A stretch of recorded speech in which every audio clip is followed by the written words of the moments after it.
যে কোনো সময় চট করে ঢুকে পড়বো।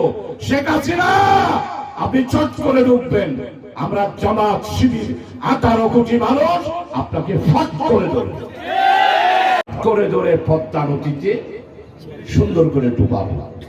একবার নয় 7 বার ডুবাইয়া কাশিমপুর কারাগারে নেবে।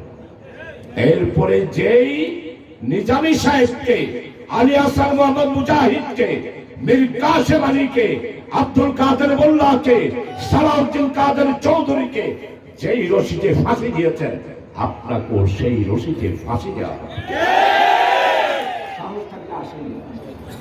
বলেছিলেন আমি শেখের বেটি, আমি পালাবো না, পালাতে জানি না। শেখ হাসিনা আজকে যে আপনি 18 মিনিটের মাথায় দেশ ত্যাগ করে পালালেন, তাহলে তো আপনি শেখ মুজিবের বেটি না।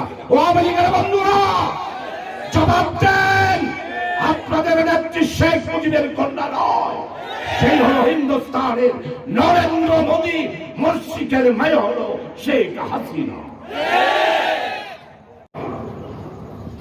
আগামী 6 মাসের মধ্যে আমাদের প্রিয় ভাইয়েরা আপনাদেরকে অত্যন্ত কঠোর পরিশ্রম করে দেশ ও জাতির স্বার্থে আমাদেরকে কাজ করতে হবে। আগামী দিনে আমরা আর কোনো ভেদাভেদ চাই না, আমরা আর দলাদলি চাই না, আমরা আর হত্যাকাণ্ড চাই না। আমাদের বৈষম্য বিরোধী ছাত্র আন্দোলনের তারা গত 5ই আগস্ট 1583 জন আমার যুবক সন্তানেরা রাজপথে রক্ত দিয়েছে। 1583 জন ছাত্রের উপর গুলি। শেখ হাসিনা আপনার নির্দেশে গুলি চালানো হয়েছে আর হত্যাকাণ্ডগুলো হয়েছে। আপনি খুনি, আপনি হত্যা মামলার আসামি, আর আপনি এখন দিল্লিতে বসে ষড়যন্ত্র করছেন। বলছেন কি? ফেসবুকে দেখলাম একজনে ফেসবুকে বলতেছে, আহা আপনি যে নাই, বাংলাদেশ আন্ধার হয়ে গেছে। আহা আপনি যে নাই, বাংলাদেশের মানুষ কিভাবে কাঁদতেছে। আবার ওইদিকে বর্ডারের কাছাকাছি এমন তো ফুলন্যা, ওর চোখে কোনোদিন পানি ছিল না। ফেরাউনের যেমন চোখের পানি নাই, শেখ হাসিনার চোখেও কোনোদিন পানি ছিল। সবসময় শুধু না করছি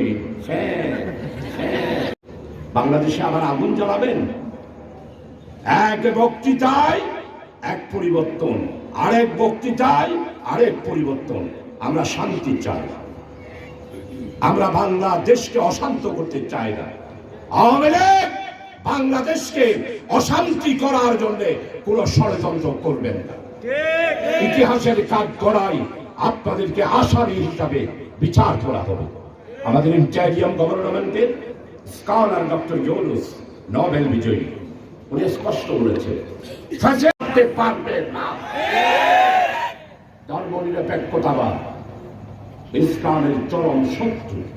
ধর্মনিরপেক্ষতাবাদ, আমি সুন্নি ভাইদেরকে বলব, আপনারা এই আবুল তাবুল ওয়াজ না করে ফাতিহা, সাইয়্যিদিনা, সল্লিদিনা, আল্লাহু আকবার, আল্লাহু রাব্বি, মুহাম্মদ নবী কইরা জাতিরা দিনে বিভক্ত না করে ধর্মনিরপেক্ষতাবাদের বিরুদ্ধে, ইসলামের দুশমনদের বিরুদ্ধে বক্তব্য রাখুন।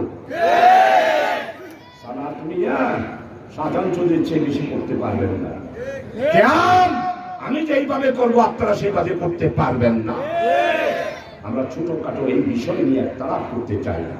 আমাদের আমিরি জামাত ঘোষণা করেছেন আলেমদের ঐক্য থাকতে হবে। ছোটখাটো মশলা বিরোধ দিয়ে আর বিভেদ নয়।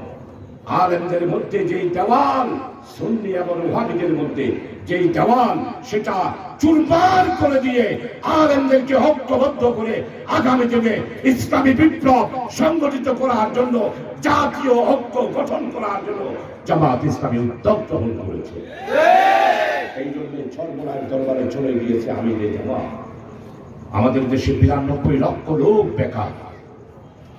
এই 92 লক্ষ লোক বেকার লোকদের সমস্যার সমাধান করতে হবে। আমাদের দেশ সুজলা সুফলা, শস্য শ্যামলা, ধনে ধান্যে পুষ্পে ভরা বাংলাদেশ। আজকে আমাদের এই দেশকে